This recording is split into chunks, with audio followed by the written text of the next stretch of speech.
So while people are getting their goals in mind, so have a good Easter. I just wanted to say, first of all, that it's always strange on 9/11 to do anything and to have that overlap with the memories of 9/11/2001. That's a memory that's seared into all of us. It's appropriate for us to remember it, but to remember it by moving on, by taking action, by working to make sure that those kinds of tragic, catastrophic events don't happen again. So my name is Carl Salkin. I'm one of three co-chairs of the Pasadena Jewish Temple and Center Social Justice Committee. I'd just like to say a few words about the Social Justice Committee as a way of introducing those of you who are less familiar with us than some others. The Social Justice Committee works with other organizations to effect change, to work on climate change, and participate with Citizens Climate Lobby, present a national market-based strategy to reduce greenhouse gases, as well as with the local group Pasadena 100, a coalition of 16 organizations plus 1,000 or more individuals who are lobbying to transition Pasadena Water and Power to a 100% carbon-free electrical energy and local distribution by 2030. We have a number of guests who are today also, but I wanted to say that we're grateful to the Pasadena Jewish Temple and Center community for their generous support in so many ways as we work with these organizations. Most recently, we worked closely with the Hebrew Aid Society, NJTC Welcome Circle, to resettle an Afghan family in Pasadena. And we worked with other similar welcome circles to share knowledge and information.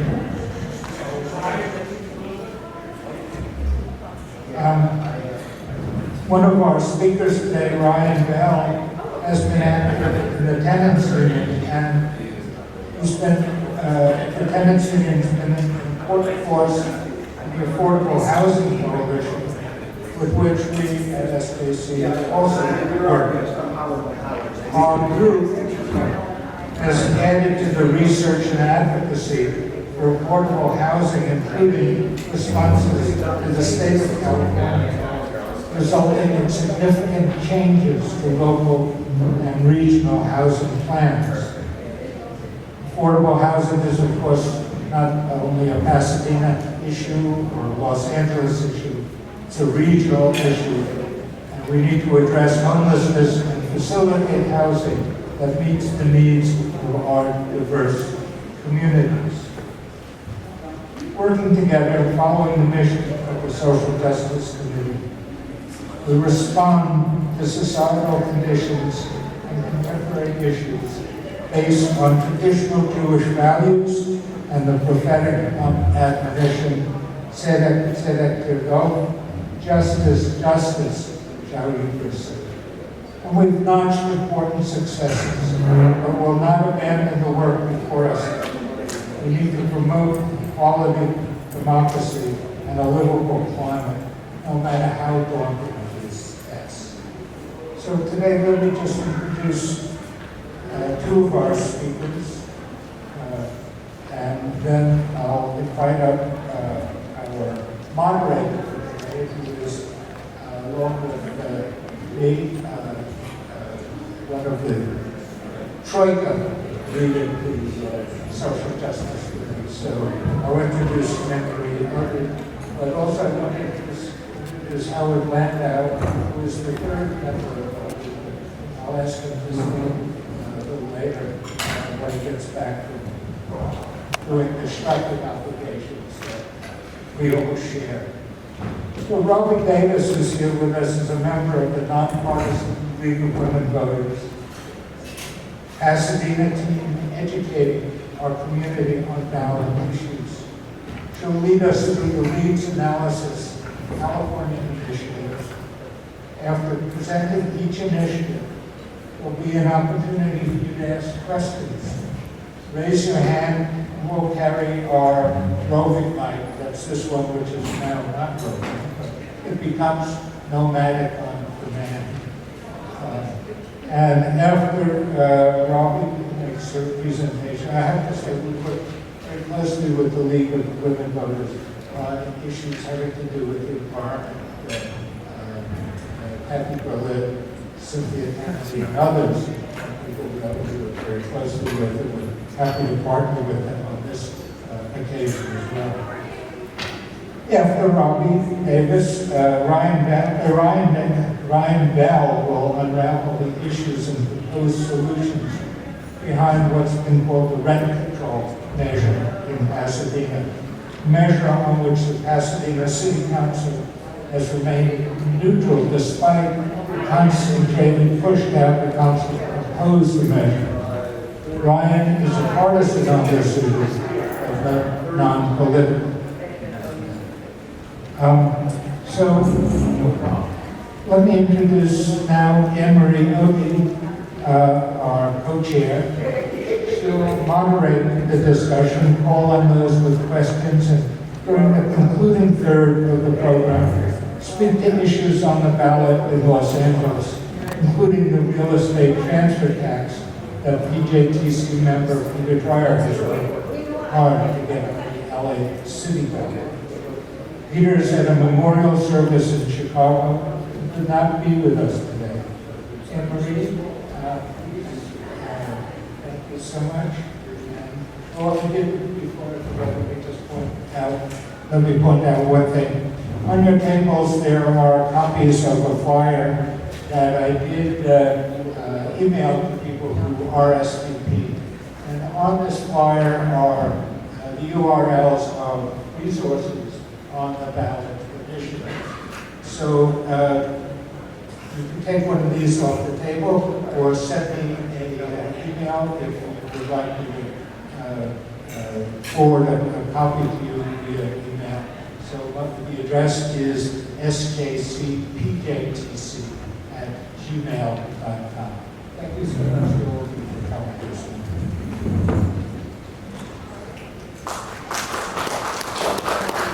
Thank you very, very much, Carl.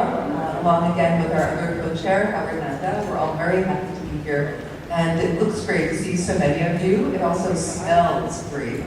There's nothing better than the smell of lox on Sunday morning, and I'm really glad that you were all here in person to enjoy it with us, as well as those who are watching online. I'm Anne-Marie Odi. I'm one of the co-chairs of the Social Justice Committee, and some people might think on one hand that this year the contests for the partisan positions are especially important, the legislative positions, and that it's not the biggest year for ballot measures in California. On the other hand, there is a great deal at stake, and although some of these ballot measures might not be the ones grabbing us as hard as in some previous years, especially, well, I'll let Robbie go into all the details, but when you really look at it, these are incredibly, incredibly important propositions. We do set the example here in California, and what we do here resonates in the rest of the country.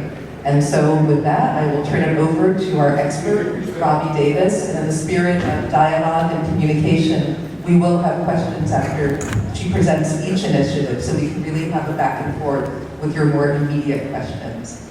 Thanks very much.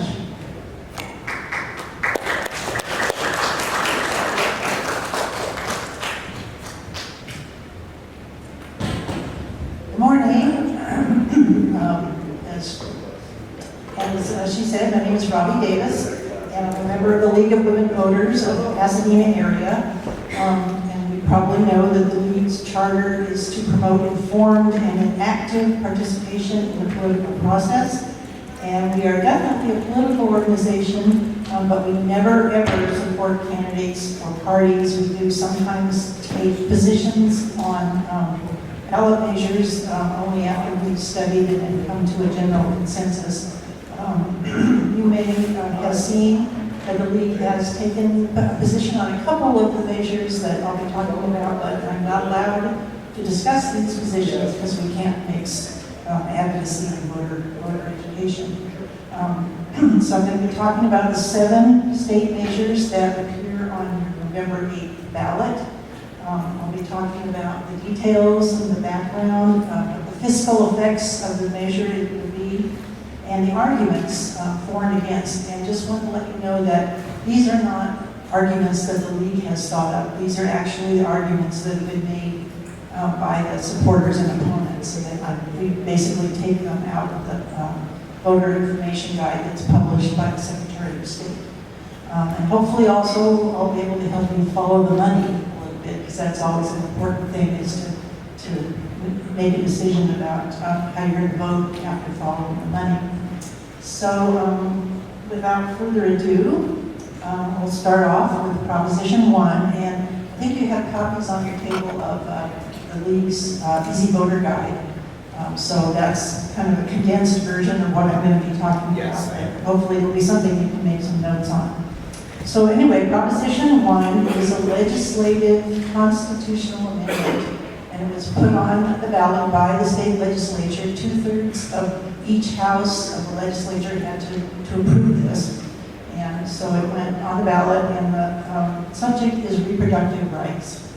So the background on this is due to a recent Supreme Court decision, the right to an abortion is no longer protected by the U.S. Constitution.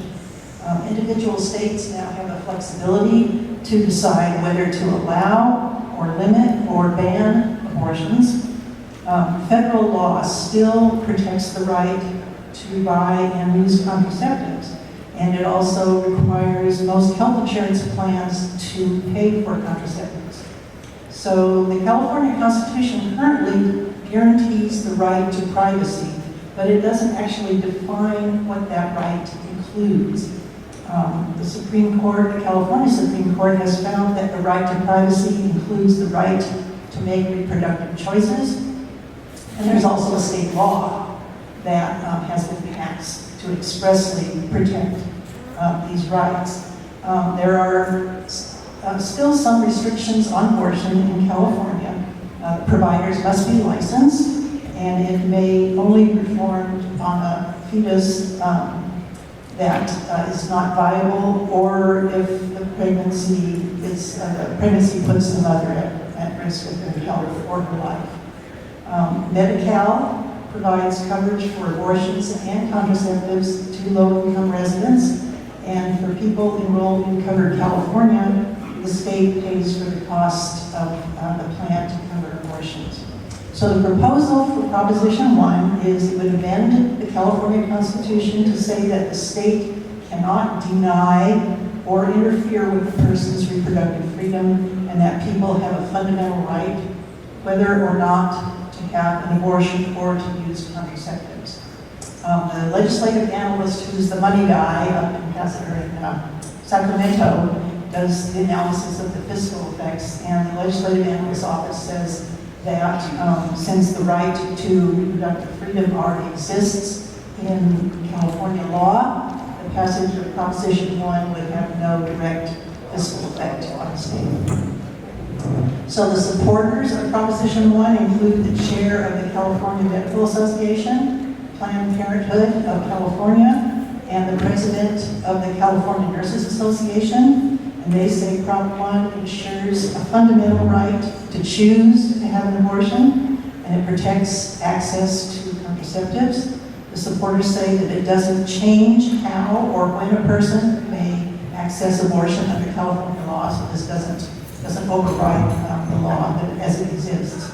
And they say that Prop 1 keeps reproductive medical decisions where they belong with the individual and their healthcare providers. And supporters have raised to this point about $3 million. And most of that money has come from Planned Parenthood, from the ACLU, and the California Teachers Association.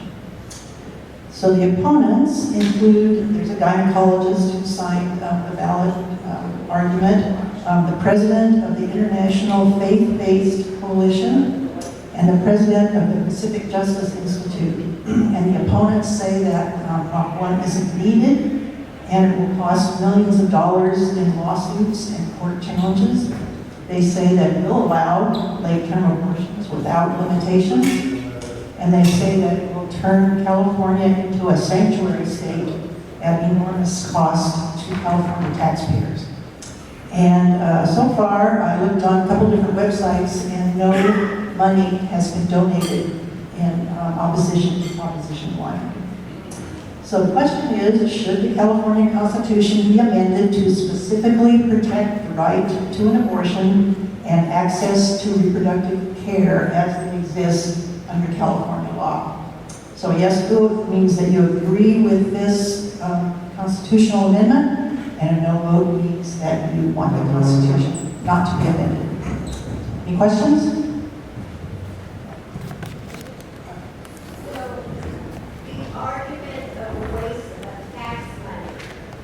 Only if there are laws. Correct. Yeah. Yeah.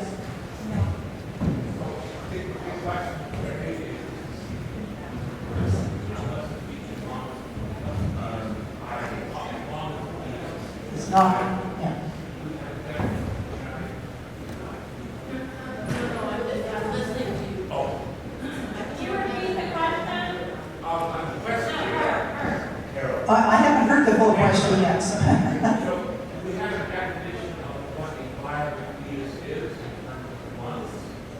And also, I don't know exactly we don't have a competition or say initiative in Michigan is calling for reproductive rights for up until 8.5 months or longer.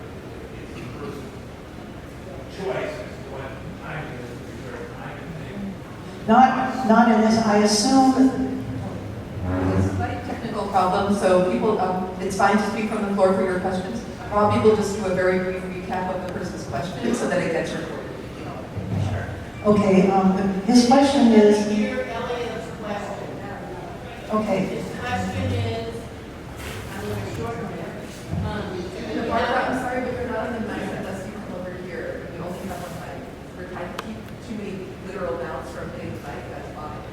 Do you mind either you have to come up here or you'll have to go out?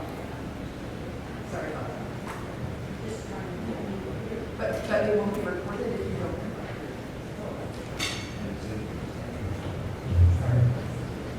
here. The question is,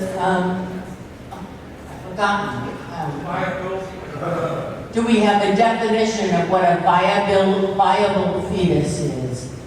And then secondly, in comparison to the Michigan initiative, is there a time limit after which abortions are no longer? The Michigan initiative is up to.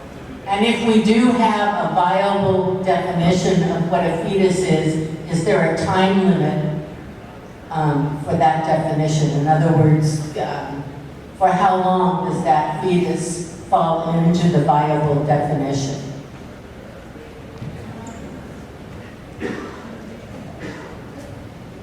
Thanks. So there is nothing in this proposition that gives those kinds of details. I'm assuming that they are in the law somewhere, and I am not familiar with the law, but since California wrote the law and has the term viable and things like that, I'm assuming that it is somewhere, and I'm not familiar with Michigan, what their law proposes.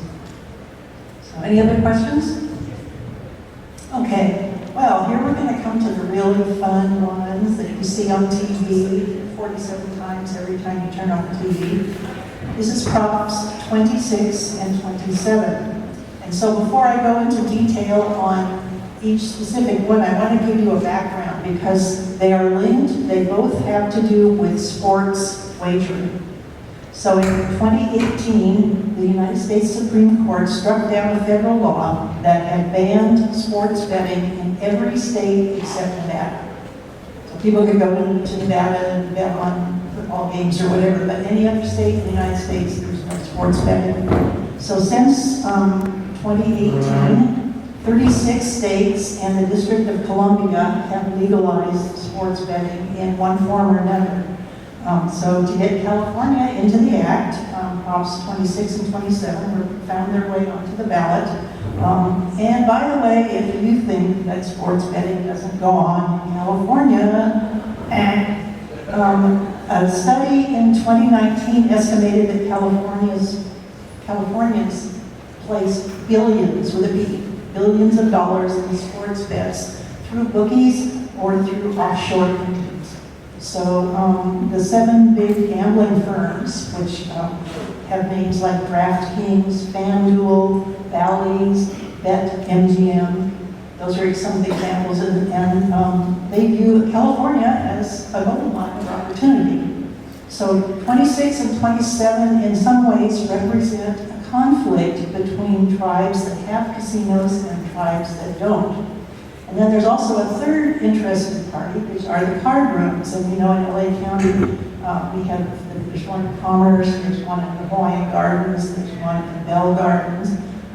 These are most often in urban areas, and they actually provide a lot of financial help to the city that they're in. There's, I guess, one city gets like 80%, 70 or 80% of their total revenue for the city from the card room that's in them.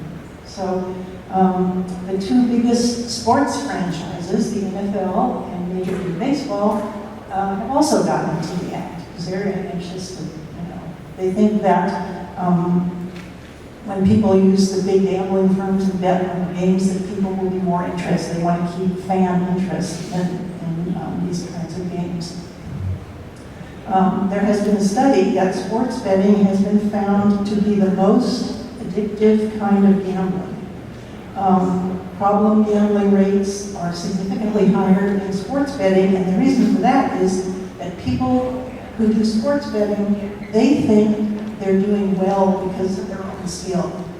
So it's not like a slot machine where it's total luck, you pull the hammer or the handle, and so the people that engage in sports betting think that they're doing it because they have a particular skill. It's not just luck, it's their skill, and that's very addictive.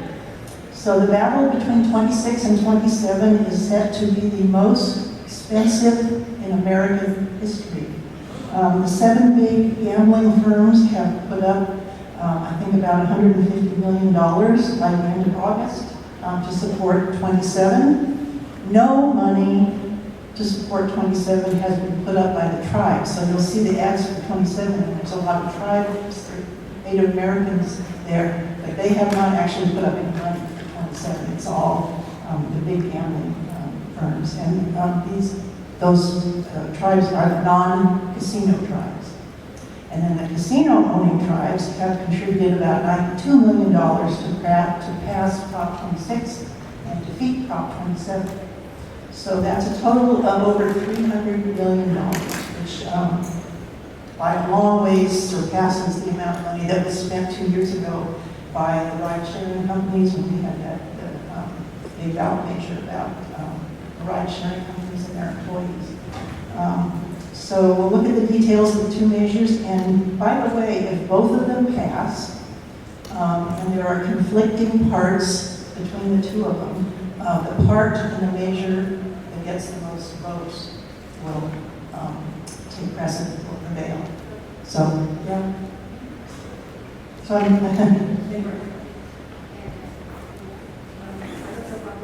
So, is your question about a particular measure? Okay, so let's talk about Prop 26. Prop 26 is an initiative constitutional amendment and also a statute. Its subject is in-person sports betting and also allowing new types of gambling on tribal lands. So the background on this is the California Constitution and state law permit limited gambling in California. So we have state lottery, we have the card rooms, and we have horse racing. And then we also have some additional gambling, slot machines, lottery games, card games that go on in the tribal casinos. So in 2021, tribes paid about $65 million to the state and to support the regulation of these casinos, and also to support gambling addiction programs. And the larger tribal casinos actually also pay millions to tribes that don't have casinos or that have a very smaller casinos. And all these rules are negotiated through what are called compacts with the state. So each individual tribe has to negotiate a compact with the state as to how they're going to run their casino and who's going to be allowed to gamble and things like that. So California currently has individual compacts with 79 different tribes, and so that's kind of the background on this. So what Prop 26 would do, it would allow in-person sports betting at California's 4 privately operated racetracks for people over 21. So the racetracks are Santa Anita, Del Mar, Los Alamitos, and Golden Gate Fields up in San Francisco area. So in-person sports betting. Prop 26 would create a new fund called the California Sports Wagering Fund. Racetracks would be required to pay 10% of sports bets, less the prizes that they have to award into this fund. And then those funds would be used to meet California's minimum K through 14 education funding, and then the rest of the money would go to regulatory costs.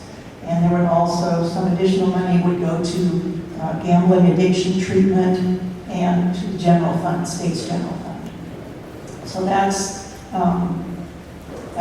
the in-person betting at racetracks. So also it would allow in-person sports betting at the casino, the Indian casinos, and it would also allow additional types of gambling at the casinos, like roulette and dice games.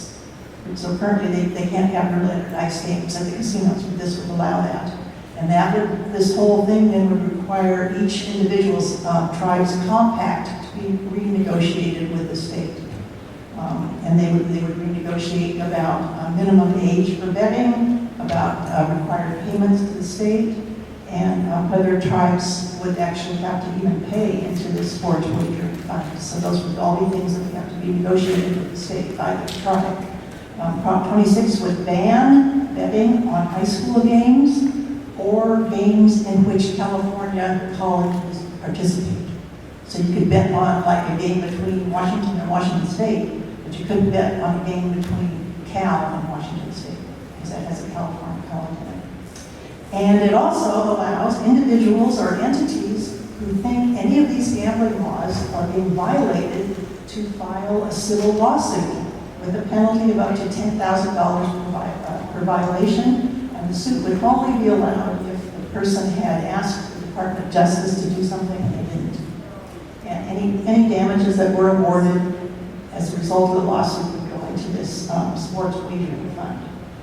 So the fiscal implications of this, the legislative analyst expects that the fiscal effects would depend largely on how many people choose to make sports bets and on how the compacts with the tribes are negotiated. So for example, state income could increase by tens of millions of dollars depending on how many people decide to make sports bets.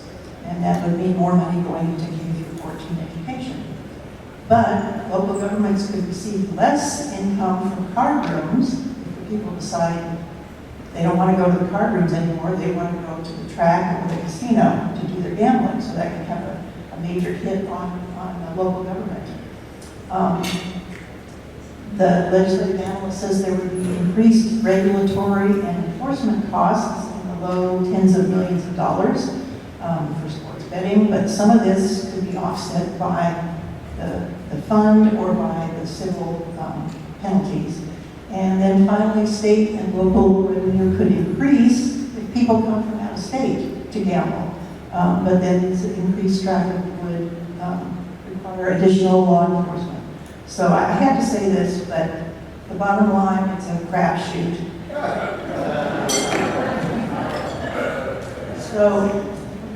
So the supporters include the American Indian Chamber of Commerce and members of several California tribes. And the supporters say that Prop 26 promotes Indian self-reliance and provides millions of dollars to the smaller and poorer tribes. They say it's the most responsible approach to sports wagering because it provides the strongest age verification, because you're only betting in person, so they can verify that you're 21 or older. That's to prevent underage gambling. They say it contains provisions to enforce California's gaming laws and crack down on the illegal activity that goes on in card clubs. And they say it will benefit all Californians by providing jobs and revenue to state and local governments. Supporters have raised about $73 million, and this is mostly from the tribes that have casinos.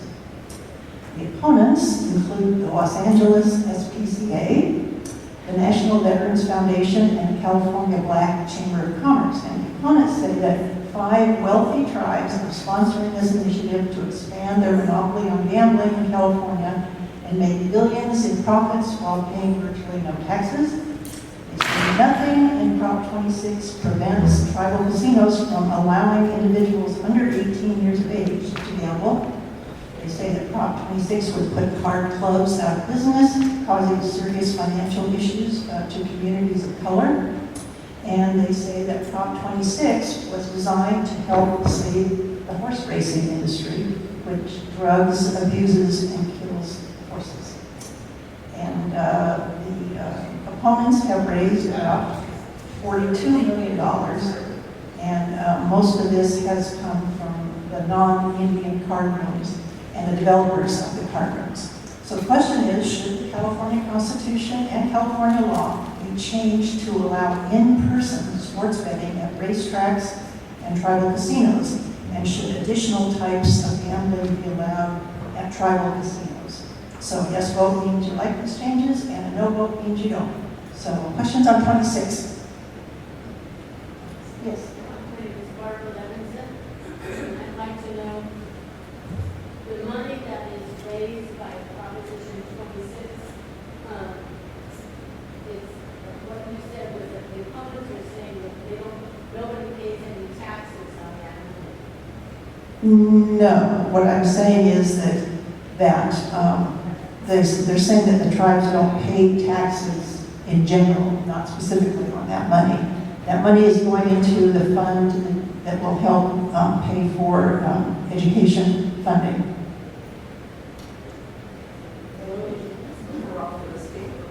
Overall for the state. It goes into the Prop 98. She asked if this is the paying for education for the state or just for the tribe. This money would go into the fund that's required by Prop 98 for the minimum funding for K through 14 education throughout the state. So the proceeds from Prop 26 will go to pay, go to the state to pay for educational purposes. Okay, yes, it will go to the state for paying for educational purposes, and it will also go for regulatory things, so law enforcement to help control the gambling, and it would also pay for some treatment of gambling addiction.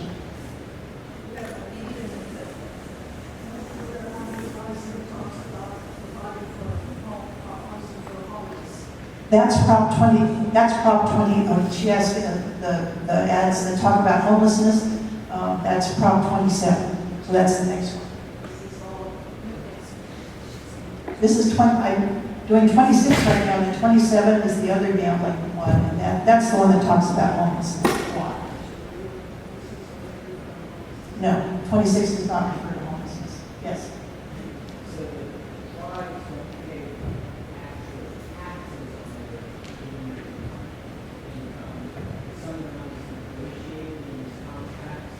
Correct, thanks. Oh.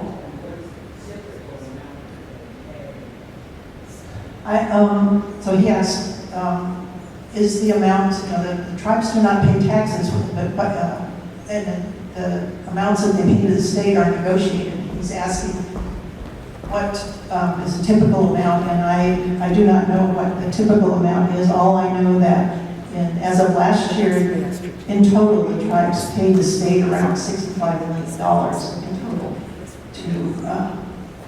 so as the basis of what was negotiated in their compacts. So, yeah. Do casinos pay taxes now on their income? Yeah. Okay, again, she wants to know, do casinos pay taxes on their income? Again, that is something that is negotiated through the compact with the state. Wow.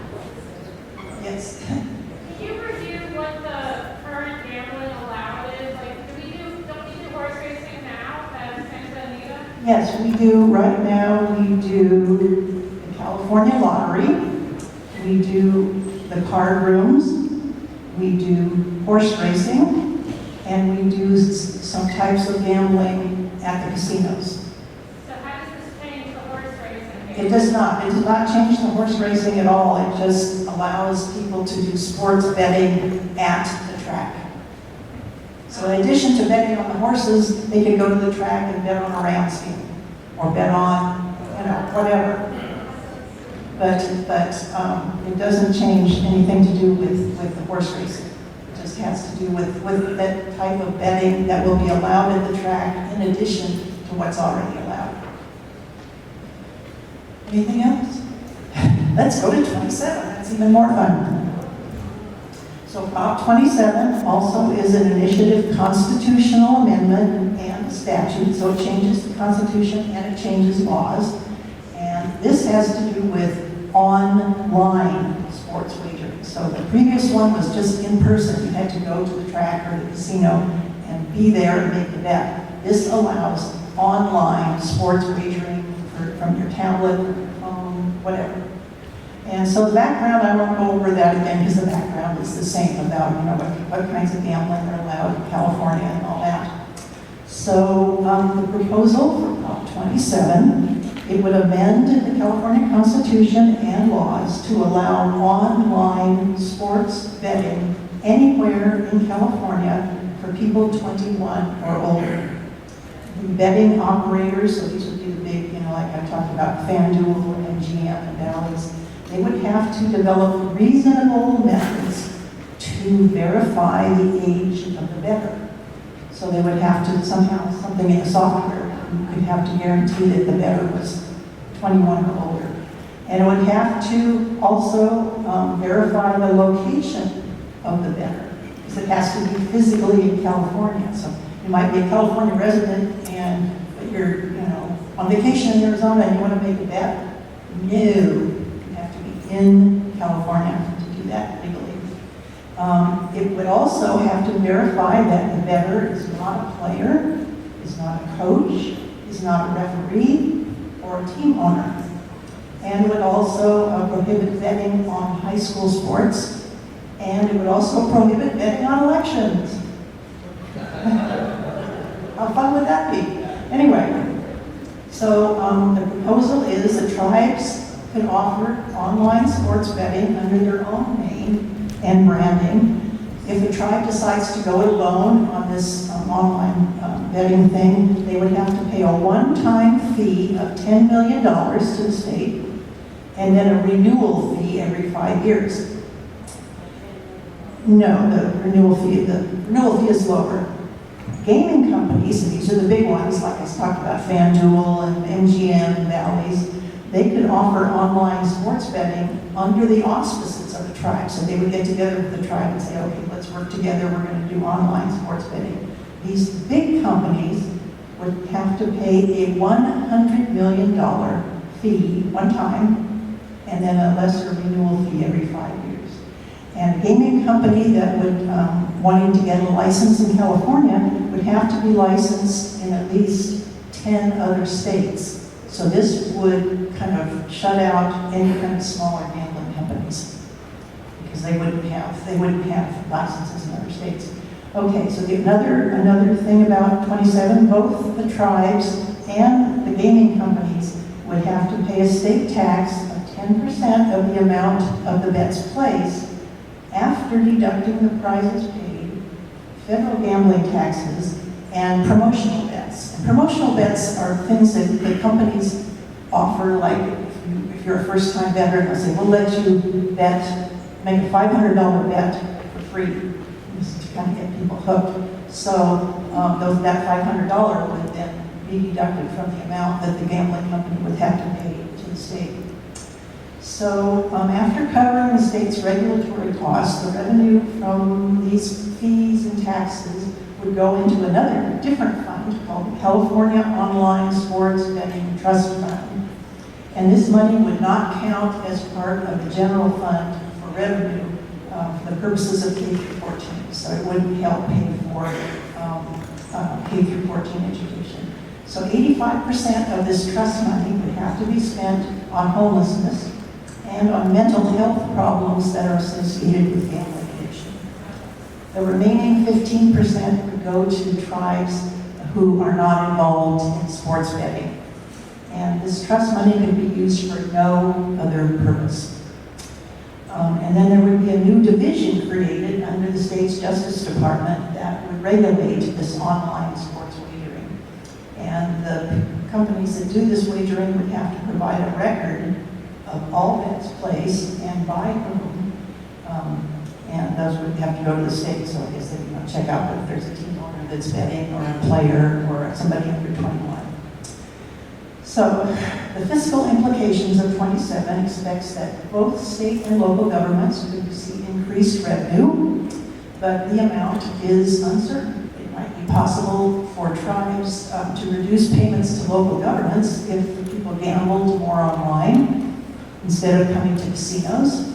And that legislative analyst estimates that overall revenue would be no more than about $500 million a year. Costs would include the amount of money required to regulate the operators, which would depend on how many operators there are and how many different kinds of bets they offer. The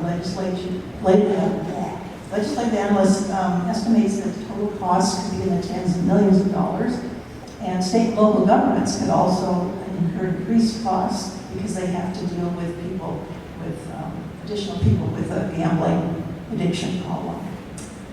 So the supporters of 27 include the San Diego Regional Task Force on Homelessness, several Indian tribes, and the leader of a mental health nonprofit. And they say Prop 27 will provide hundreds of millions of dollars to support programs that help alleviate homelessness and addiction in California. They say it will benefit every California tribe, especially the ones that don't own casinos. That it requires state-of-the-art systems to ensure that no minors are placing bets. And it requires annual audits of the trust fund to ensure that the money is being spent properly. The supporters have raised about $100 million, and all of this money has come from the gambling companies like DraftKings, FanDuel, Bally's, MGM. They're the ones that have donated all the money. The opponents include several tribes, the Salvation Army of San Bernardino, and the Alpha Project for the Homeless. And they say that Prop 27 is a deceptive measure that's promoted by out-of-state companies to enrich themselves. They say online gambling is not a solution to homelessness and could worsen the problem if more people become addicted to gambling.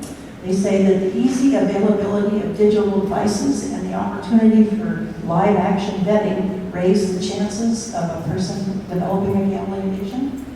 And they say that a promotional bets loophole that has been implemented, and it's been implemented in other states that already have online gambling.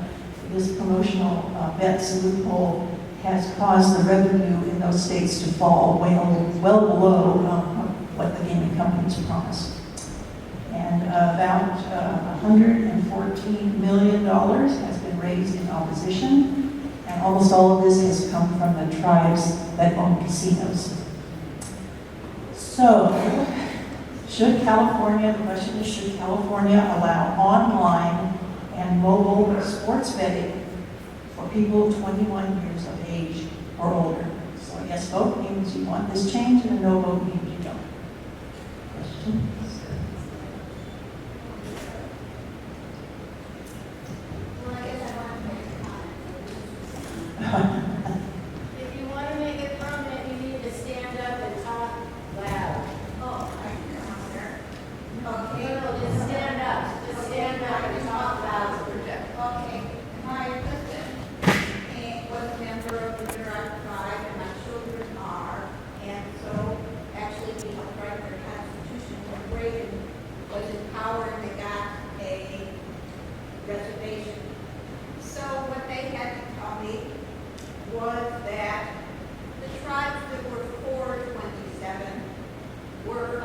were 10 of the very small tribes who do get money when they do not have a casino. And that that almost all the other tribes are against the proposition, the big tribes and all the other tribes, even though the Huron is the biggest tribe in California. It has just one casino near a gas station, so it's very limited. So they get actually other money from the big tribes too. And that this is just a way that these big companies, who of course would not pay their fees unless they thought they were getting into this and getting more money. And that if we wanted to have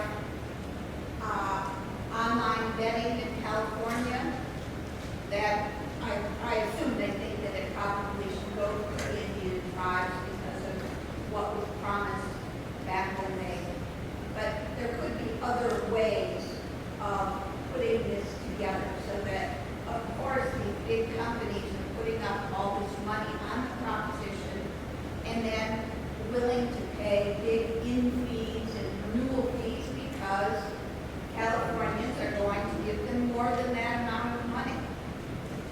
So, if we, Any questions? Yes.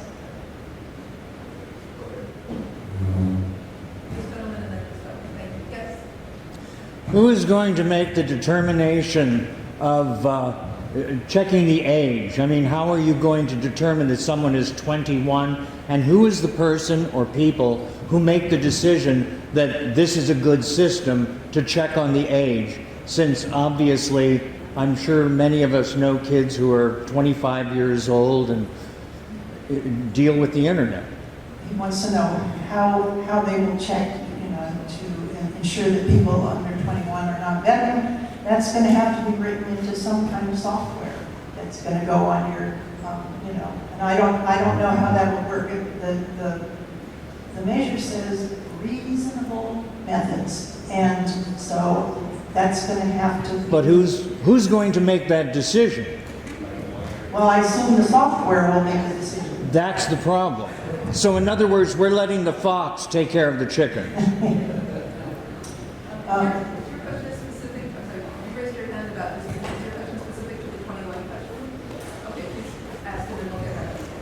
Yeah. It's more of a statement. There is software for similar things online where you basically upload a picture of your ID, you use your camera on your phone to scan your face, and it sees essentially the match. I hear you.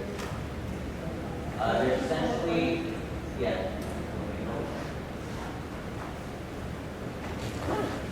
For some similar situations where you need to verify something like 18 or 21 online, there is software I've personally seen where you upload a picture of your ID or license. You then use your phone on your camera to scan your face, and through some software, it supposedly verifies. I'm just giving you an idea as to how they might verify people are 21, not to say I'm for this, but just to explain that that software does exist, and that's what I would assume they would use. Thank you. Yes. Are there any studies that looked at who supports online betting that is by income level, for example? Is it lower income folks that generally do more online betting? I don't know. I'm sorry. The question is there a demographic analysis of who likes to do online betting? And so this is all, it's all on sort of fairly new. The sports betting thing only passed, the regulation that prohibited sports betting was only lifted in 2018, so it's kind of double, it's kind of new. So I really don't know if there's been any kind of a demographic study to see whether low-income people are more likely to do this kind of betting than upper income.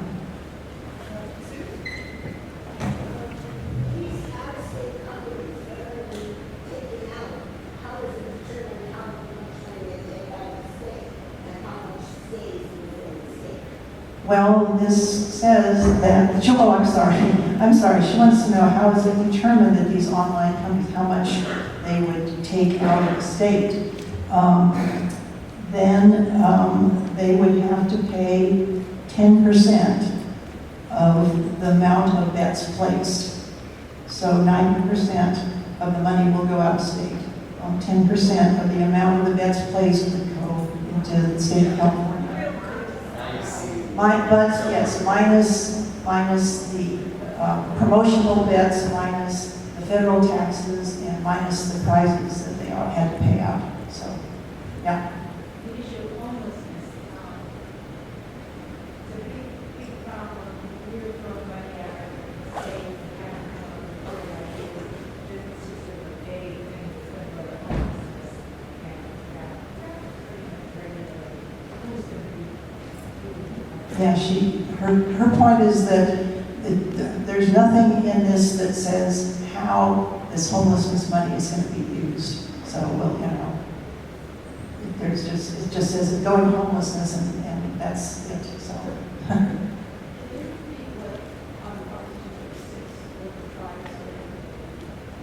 With the tribe, what? Okay, she wants to know what tribes stand to gain from Prop 26.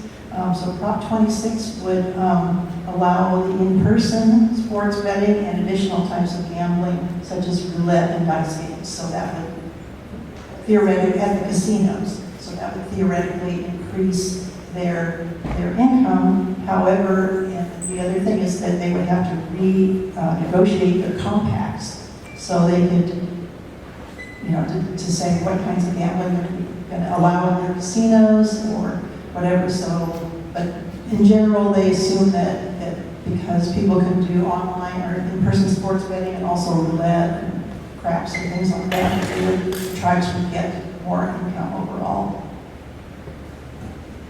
So essentially what I'm understanding is that the tribes will get something, but nobody knows what percentage, nobody has any information about how much money they're going to get.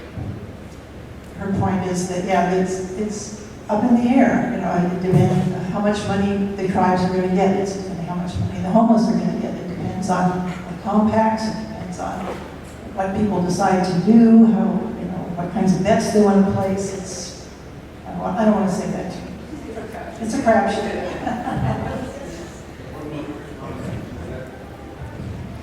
It's not a question of which one necessarily you vote for. You can vote no on both of them. Correct. Some bad ideas out there. He's saying you don't have to pick between them. You can vote no on both of them, or you can vote yes on both of them. And that would throw a whole other fun wrench into the works because they would have to decide which ones. For instance, one allows in-person betting, one allows online betting. Is that a conflict? Could we have both? So I mean, there's going to be court cases. So let's move on. We knew that this was going to be, probably doing a great job of answering questions. We'll move on to the next one unless anyone has a last burning question. Okay, Prop 28 is an initiative statute, so it changes law, and it deals with arts and music funding in the public schools. So the California Constitution, thanks to Prop 98, which was passed in 1988, requires a minimum percentage, I believe it's like 40% of the state's budget, calculated annually to be spent on K through 14 education. However, there is no stipulation as to how much is spent on music or arts. And state law actually requires that students in grades 1 through 6 must receive some music and arts instruction, and high school students must complete at least a year of art or music education in order to graduate. But the details of how all this instruction goes on is left up to the local school boards.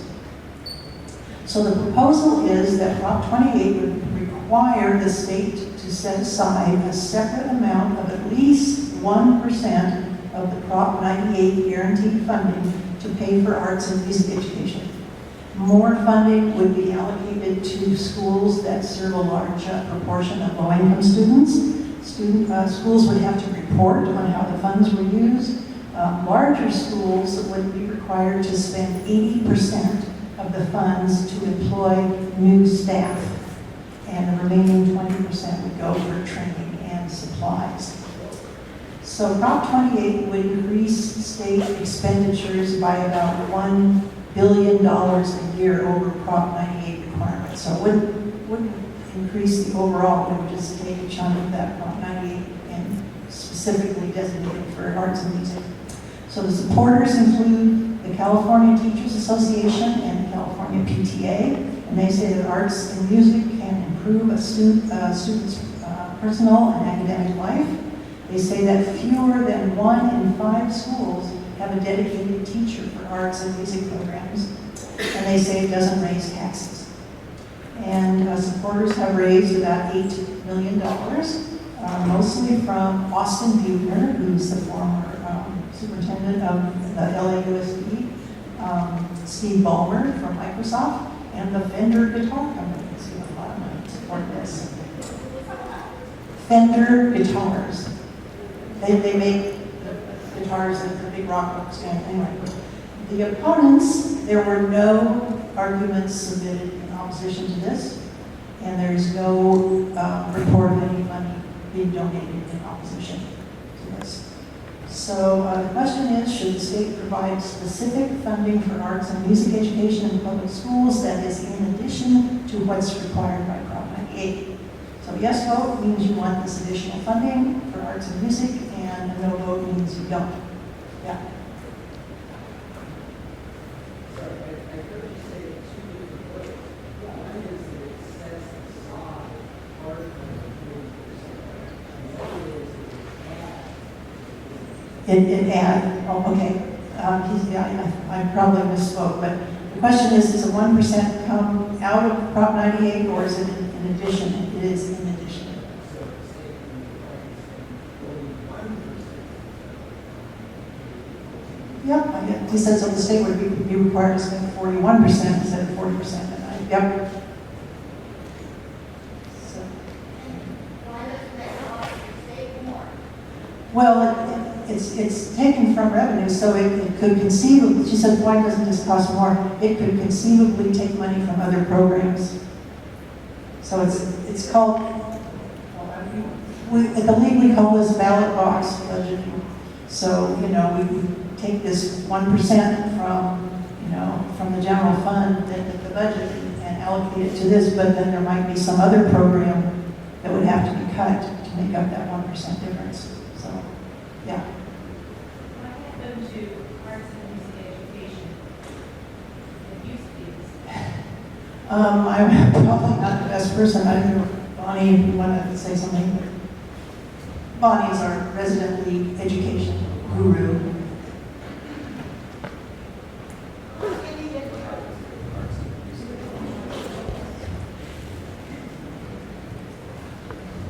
In the Ed Code, Education Code of California, it is mandated to teach arts and music. The only thing that is mandated by minutes or percentages of the school ranks, public schools, is physical education. Still. It's mandated, but not by minutes or by percentages. A very good argument against this is that we do have the money, but we don't have a priority to spend it on that. There's a lot of neurobiological research, how great, especially music education, and it's not a focus, split-second timing, and a lot of good research, educational research. James Catterall from the UCLA, and this is not the storefront DVD stuff, this is real research. And that it's absolutely preventative. The best intervention is prevention. There is no question that the arts, when well taught, should be taught. But this is an addition. There was somebody, I heard yesterday. Robbie's a trainer of trainers, national and state and so forth. About Arnie Duncan's stories. Did I hear that or misheard it? So, you have feelings about Arnie Duncan and what that might mean, which would be, for those who don't know, the nice road to privatization. This might, be a question mark. I personally am going to look more into it. So. Yeah, I was just going to speak as somebody who's been in high school in the last 10 years. I'm 22, about to be 23. And I was an art kid. It took about 5 years in art, regular and advanced level. I helped my teacher over the summer teach her art class in my local art studio. And it's really underfunded badly. She was the one buying all of our supplies. And when I went to high school, there's no, schools don't care about it. It's all about sports in my experience, pushing kids to play sports. Music is a little better, but especially physical art, there's not a lot of emphasis on it anymore, and I would just implore you guys to think about supporting any funding for the arts. That's all. Thank you. Anything else?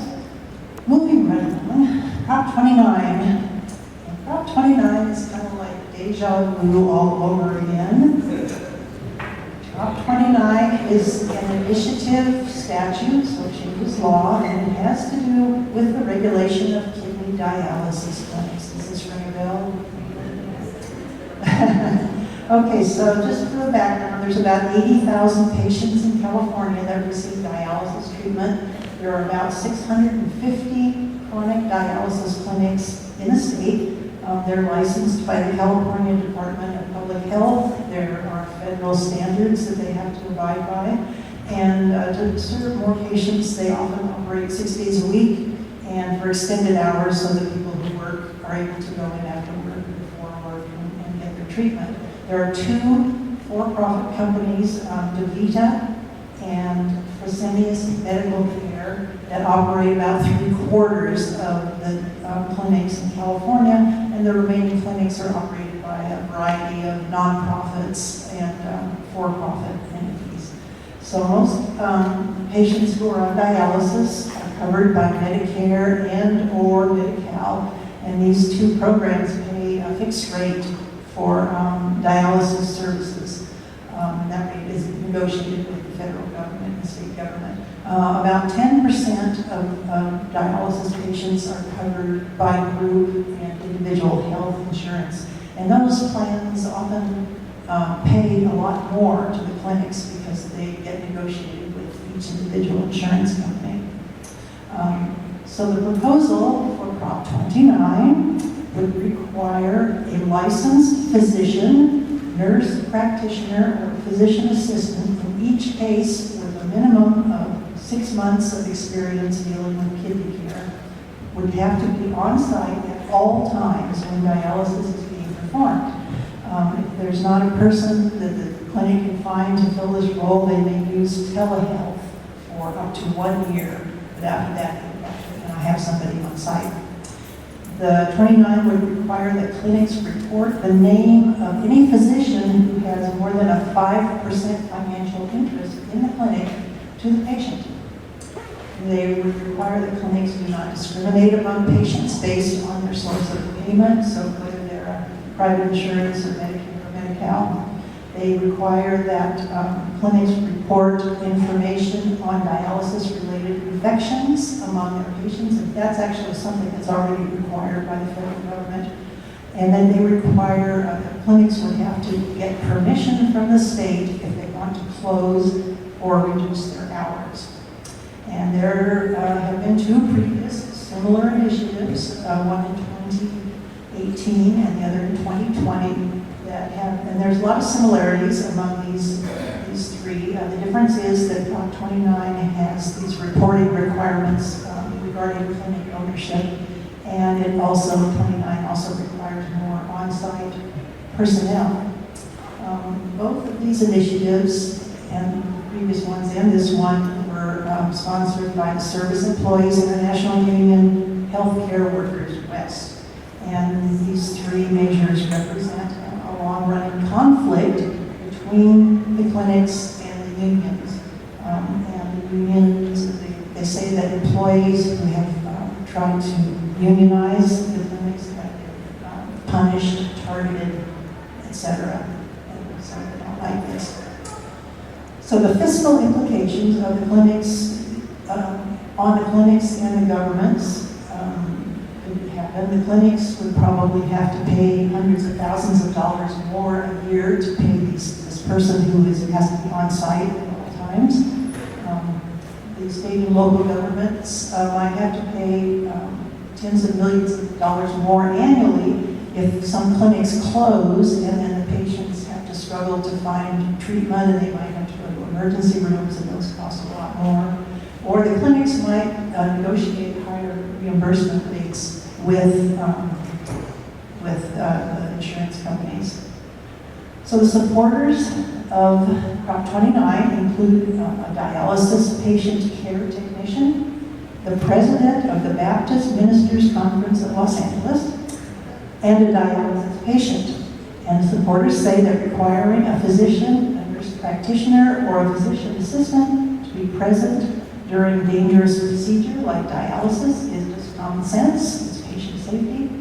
They say that the clinics may use telehealth for up to a year if the required healthcare workers are not available. And they say that the big corporations who operate the dialysis clinics can easily make up the required staffing changes and still profit hundreds of millions of dollars a year.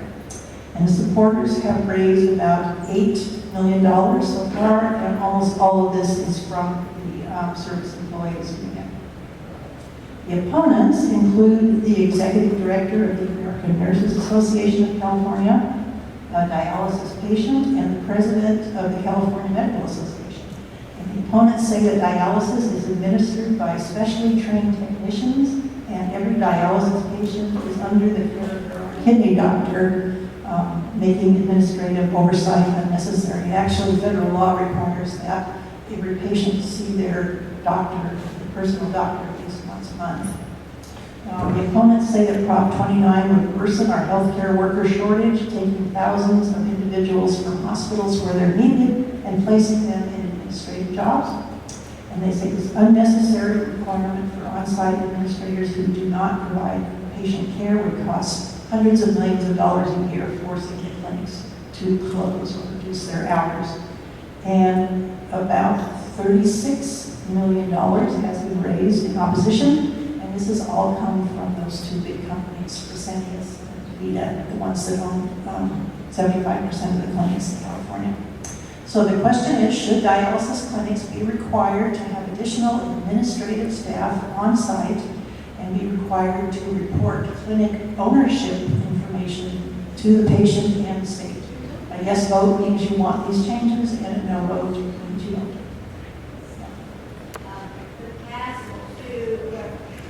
The two times you probably voted on this, were they defeated? Yes, they were all, each of them was defeated by a vote of more than 60%. Any other questions?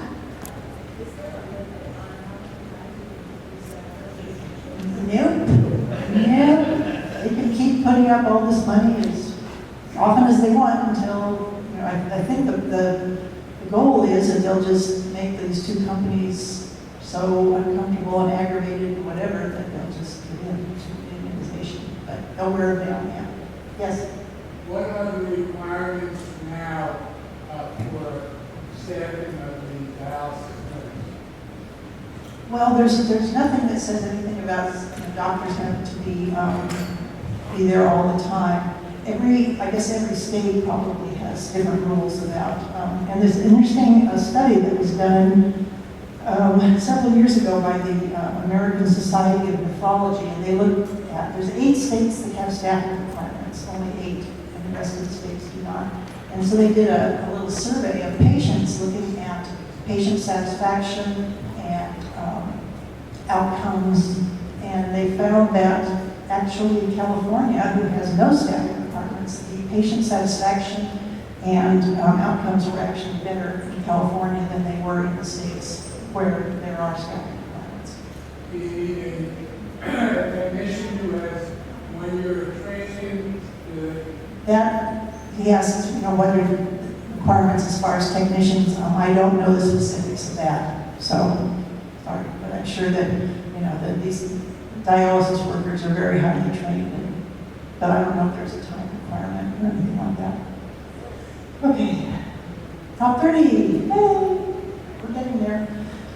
Prop 30 is an initiative, statute, so it is changed the law, and it's about an income tax increase to fund air pollution reduction and wildfire prevention. So California has a number of programs to promote zero emissions vehicles. And those include requiring rideshare companies like Lyft and Uber to have 90% of their drivers using zero emission vehicles by 2030. So, however, these vehicles are expensive, and the state's electrical grid needs upgrades to provide increased capacity for charging. So in 2006 and 2016, the legislature passed bills that requires California to reduce their overall greenhouse gas emissions to 1990 levels by 2020 and 40% below 1990 levels by 2030. The California Air Resources Board is responsible for developing policies to meet these goals. And then just last month, the Air Resources Board issued a regulation that requires 35% of new vehicles sold in California to be zero emissions by 2026, and 100% of vehicles sold in California by 2035 have to be zero emissions vehicles. And just one side note, California currently has a budget surplus of $97 billion. So, Proposition 30 would raise the income tax rate by 1 3/4% on individuals whose income is over $2 million a year. These extra funds would be allocated as follows. 45% would promote the purchase of zero emission vehicles, and there would be subsidies and rebates for passenger vehicles and also for buses and trucks and things like that. 35% of the funds would increase the availability of zero emission vehicle infrastructure. That's like charging stations, building more charging stations. And then 20% of this money would help to fund wildfire suppression and prevention. And they have said that CAL FIRE, which is the state organization that runs all the fire, they must make hiring and training of additional firefighters a top priority. So at least half the funds that are allocated for zero emissions purchases and infrastructure must primarily benefit low-income communities. So they were really trying to focus on putting more charging stations in low-income communities. I guess focus on having more rebates and subsidies for people in those areas. And the tax increase would sunset in 2043 or earlier if we meet the emissions goals. So fiscal implications, the legislative analyst expects that Prop 30 would generate somewhere between $3.5 and $5 billion annually.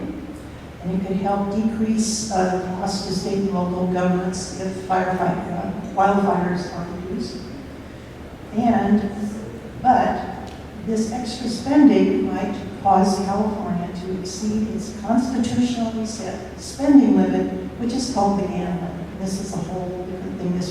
The GAN limit was passed at the same time that Prop 13 was passed and said that state spending couldn't go over a certain amount and adjusted for inflation.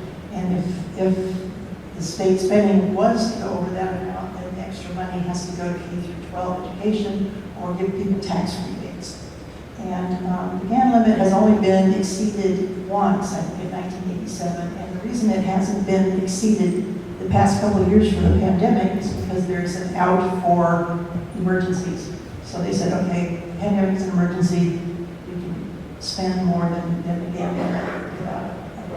So In addition, more zero-emission vehicles could increase the amount of tax revenue from electricity, but it also could decrease gas tax. So the net fiscal effect of this whole thing is unknown. So the supporters include the Cal Fire State Firefighters, the American Lung Association, and the National Resources Defense Council, and they say that existing programs are not sufficient to address California's air quality, and which is caused largely by automobiles and wildfires. They say that Prop 30 would make zero-emission vehicles more affordable. They say that it would fund critically needed programs to prevent wildfires and protect homes, and that it includes strict accountability measures. And supporters have raised $19 million. The majority of that has come from the rideshare company Lyft. The opponents include the Howard Jarvis Taxpayers Association, the California Teachers Association, Governor Newsom, and the California Small Business Association. And they say California is already spending more than $50 billion on a multi-year climate investment. There is no guarantee that Prop 30 will make zero-emission vehicles more affordable.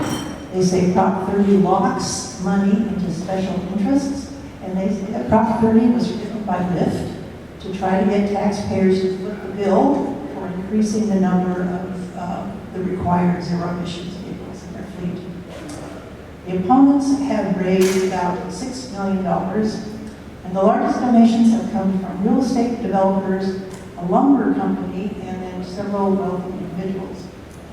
So the question is, should the tax rate on personal income above $2 million be increased by 1 3/4% and the revenue dedicated to zero-emission vehicle subsidies, zero-emission vehicle infrastructure, and wildfire suppression and prevention programs? So yes vote means approve of this tax increase, and a no vote means you don't. This has been a great discussion and a great presentation. This is a big proposition. We are running into some time issues. We will take questions on this proposition. We will skip Proposition 31, which is the last of thanks for now, because we have a very important presentation on rent control initiative in Pasadena. But we are taking questions right now on Prop 30. Thanks.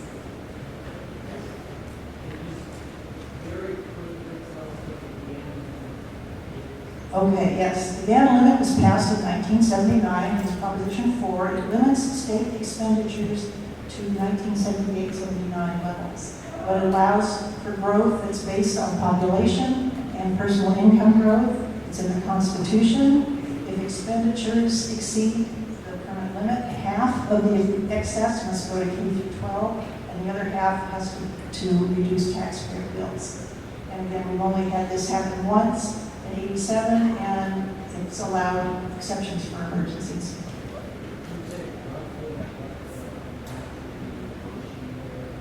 I don't have any idea what the amount is. Sorry. Sue? Has there been any discussion that you know of how the electrical grid is going to be able to handle all these? That is, yes, there has been. The question is, has there been discussion about how the electrical grid is going to handle all this?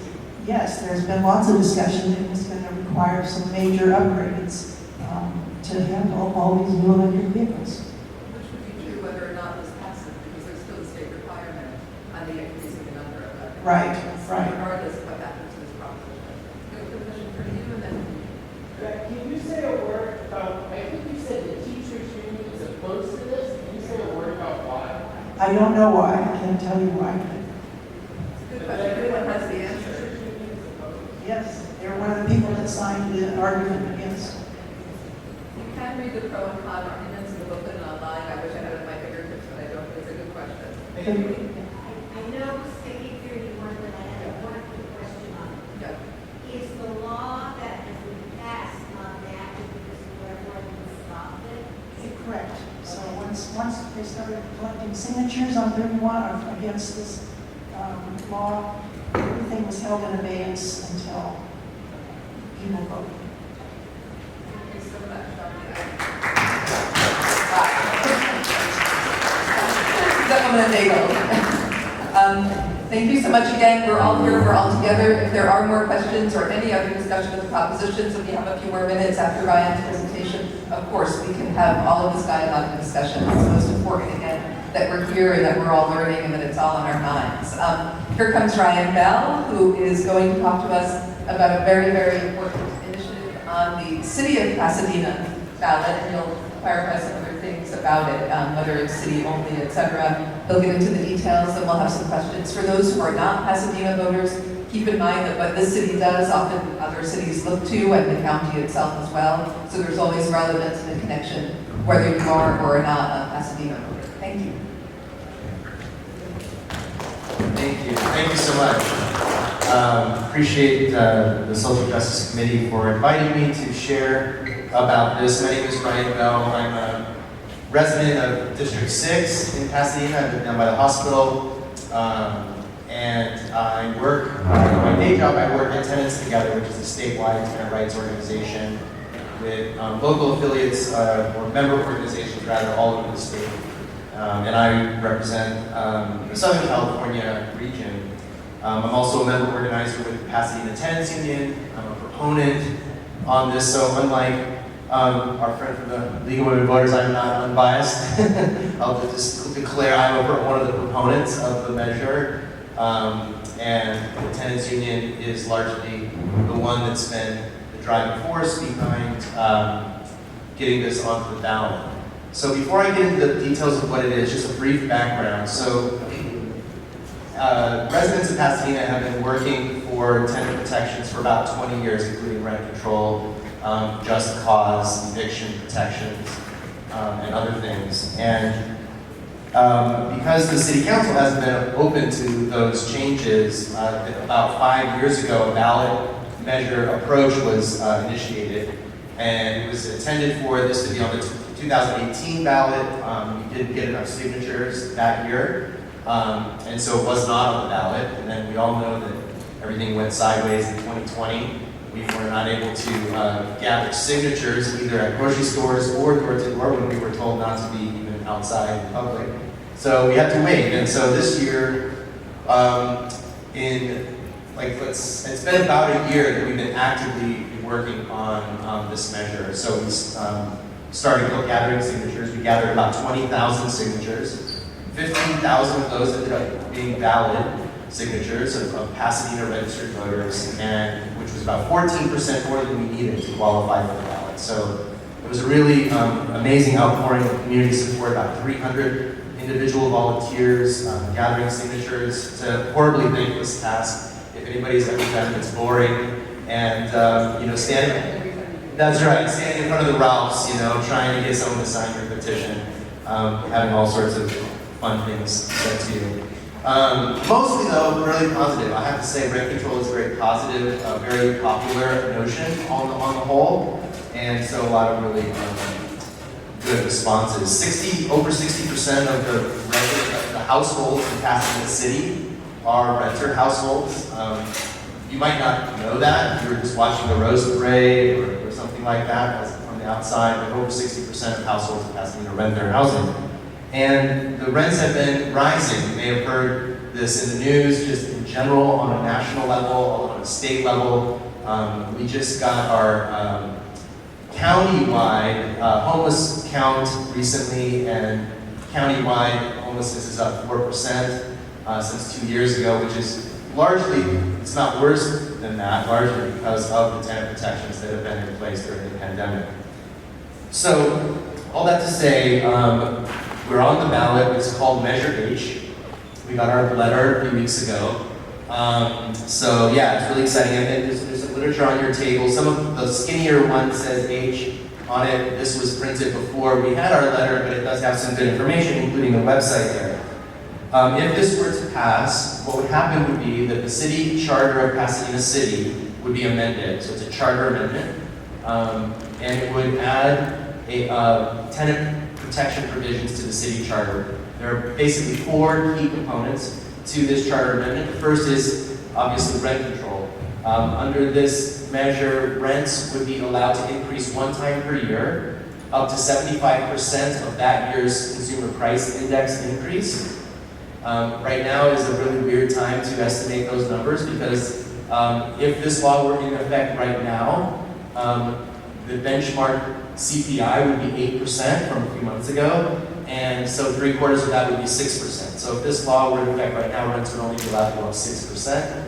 Under normal circumstances, CPI is like 3 to 4%, right? 2 to 4%, somewhere in there. So you can kind of do the math. If it's 4%, rents can go up 3%. CPI is 3%, rents can go up 2 point something, 2.5, 2.75%, something like that. So it keeps rents more in line with the consumer price index. The second piece is eviction protections. You might think, if you haven't rented a house or an apartment in a while, that if you don't violate the lease, you can just stay in your apartment, happy as a clam.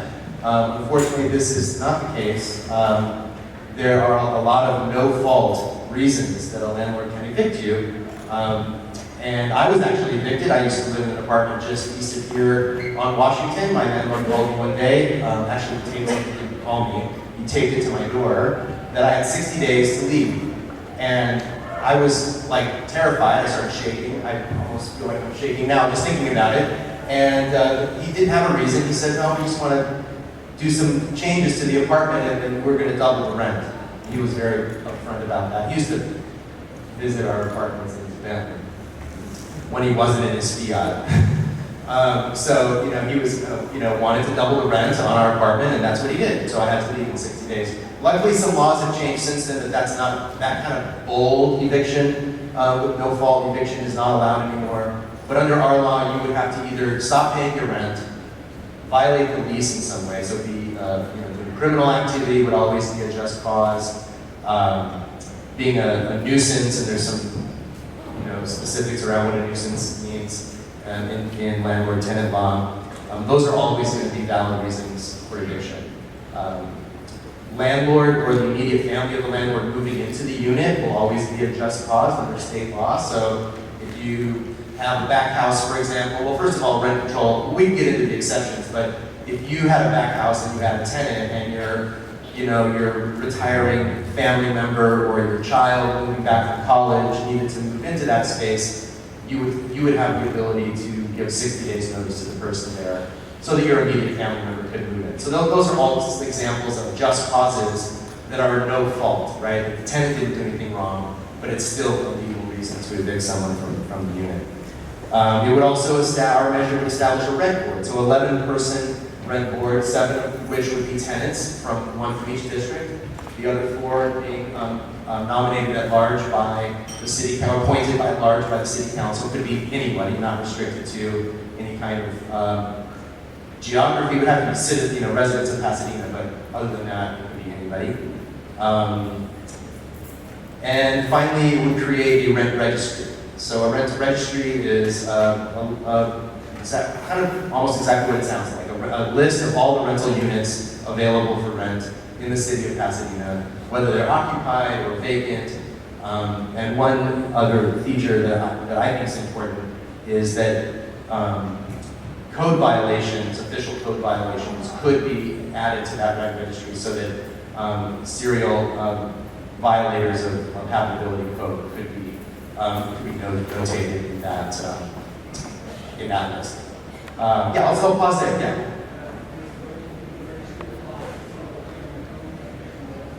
Yeah, so the registry would apply to any rental unit that's residential. So even if you had a single family home, it would be a part of the rental registry, yes. Not subject to rent control. So here's like the big exception, right? So there's a law at the state level that was passed in the 90s, 95, 94, called Costa Hawkins. It's named after the 2 people that authored the bill. And basically what it does is it prohibits local municipalities from enacting rent control on certain units. Among those exceptions are single-family homes. The legal thing is like deed is separable from any other residential property. So any housing built after 1995 is also exempt from rent control. So even multifamily units that are newer, that are built after 1995 are exempt. This, depending on who you ask, is either a good thing or a bad thing. But as far as we're concerned, it's just a thing, right? It's just a thing that units after 1995 cannot be covered by rent control. The rationale being that developers of new properties have bills to pay, right? Loans to pay off and so forth. And so it gives them a certain amount of time to do that. What's odd about Costa-Hawkins is that it's in perpetuity. It's like 1994 onward forever and ever and ever. The current state law, AB 1482, or the Tenant Protection Act of 2019, actually is a little different than Costa-Hawkins. Because it's a state law, it doesn't have to comply with Costa-Hawkins. Costa-Hawkins only regulates local municipalities, what they can do. So state law basically has a rolling 15-year exemption. So if you have a new building, it would be exempt from rent control for 15 years. But our law has to comply with Costa-Hawkins, so newer buildings would be exempt. An unbiased report that was commissioned by the City Council and done by an independent agency estimates that about 84% of rental units in Pasadena would have been built prior to 95. So it's the the lion's share, I would say. Condos similarly are exempt, like single-family homes, because the deed can be separated from the rest of the building.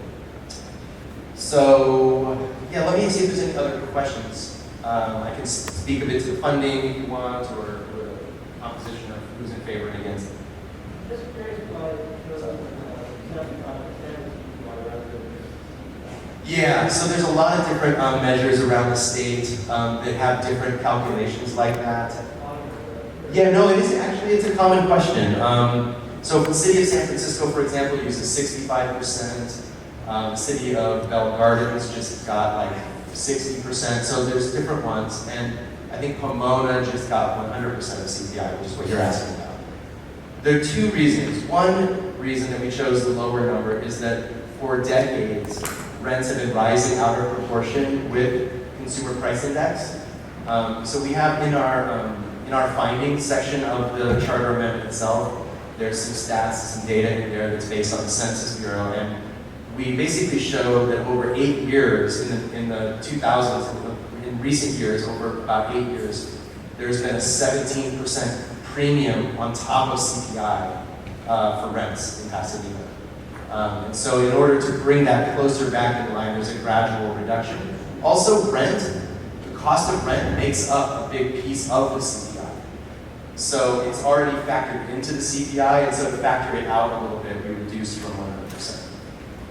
So for example, I mean, this is a big measure. I didn't even know until now that it did not apply to units built after 1995. Yeah. So as Ryan said, that would still apply to about 94%. 84. 84. About 84%. 84% of the rental housing stock. You want to talk more about the campaign, what your strategy is, Sure. who's in favor, who's opposing, and what you mean is a simple 50% plus what on the ballot? Yeah, so it's not a tax. There is a per unit fee charged to landlords to fund the rental board and expenses associated to it, but it's not a parcel tax. It's not a tax on all the residents of the city. So it only needs 50% plus one to win.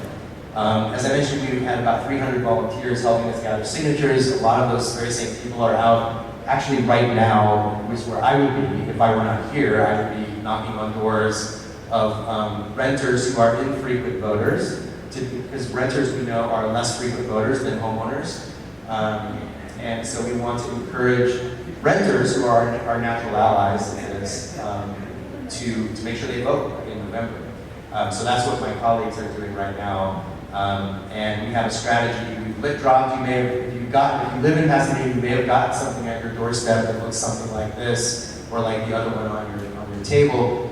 We've hit about 40,000 voters with just a simple lit drop. We've been phone banking. Some of you in this room may have gotten a phone call from one of us to ask you to please vote yes on H. And we're also going door to door, as I just mentioned. We're doing events like this. We're seeking endorsements. On the flyer on your table, there's a website. There's a page of all of our endorsements there. We've received a lot of really incredible support, including from the Pasadena Unified School District Board of Education, passed a resolution in support of our measure because they know that a lot of the declining enrollment in PUSD is due to families not being able to live in Pasadena anymore. We know that just a few years ago, 3 schools were closed as a result of declining enrollment. We have the League of Voters that is a supporter of this measure. We have the ACLU of SoCal. There's some on the back of here. A lot of the local Pasadena organizations. I think the Social Justice Committee of this temple is one of those as well. And we have a lot of labor support, SCIU 2015, 721, the National Union of Healthcare Workers, and we're seeking other union endorsement as we speak. And I just was on the phone with, someone, as I probably, if you saw me with earbuds in when I came in, I was on another endorsement thing at the same time. So we're really grateful for that. The opposition is made up of the California Apartment Association and the California Association of Realtors, who pretty much oppose rent control no matter who's doing it. It's just sort of like they pull out that playbook and just start working through it again. This is not to say that realtors as individuals are opposed to rent control. In fact, we have a number of realtors and a number of landlords who are supporters and help us in our campaign. Any landlord that's not gouging their tenants' rent has no reason to oppose this. There's no reason a realtor would necessarily oppose this. It doesn't slow down their ability to sell homes or help their clients purchase homes. But we haven't seen any direct attack ads or anything like that from them yet, but we do know that they're doing polling. We hear from people that they've gotten a poll, phone or text message polling from the opposition. Yeah. Is this the first time that rent control has been on the ballot in Pasadena? Yeah, it is the first time. Yeah, it is the first time. Yeah, we missed it in 2018, as I mentioned. But I think, during COVID, I had just gotten an email earlier this week from a apartment list, which it is what it sounds like. It's a list of apartments for rent, but they also do a bunch of industry research. And they found that since the beginning of COVID, rents have gone up in Pasadena 19.5%. These are starting rents, so this doesn't mean that your friend who rents an apartment had their rent go up 19%. But if you're looking for an apartment before the pandemic and you're looking for an apartment now, it's a 19% jump in rent. Rents went down dramatically during the beginning of the pandemic, if you remember, because people were moving away, going to live with family elsewhere, and so forth. So this 19.5% increase accounts for a dramatic drop in rent, a recovery, and then going crazy after that. Yes.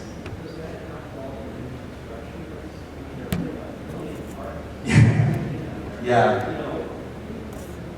You're saying it's going up. Well, there's all these new apartments. Of course, those are going to be higher rent. Yes, those are going to be higher rent. And then it drives up the price. When those buildings open, it often drives up the price of the neighboring unit. I mean, we have rents that stay the same. I think they have for a long time. Yeah. Yeah. I'm just wondering how that's.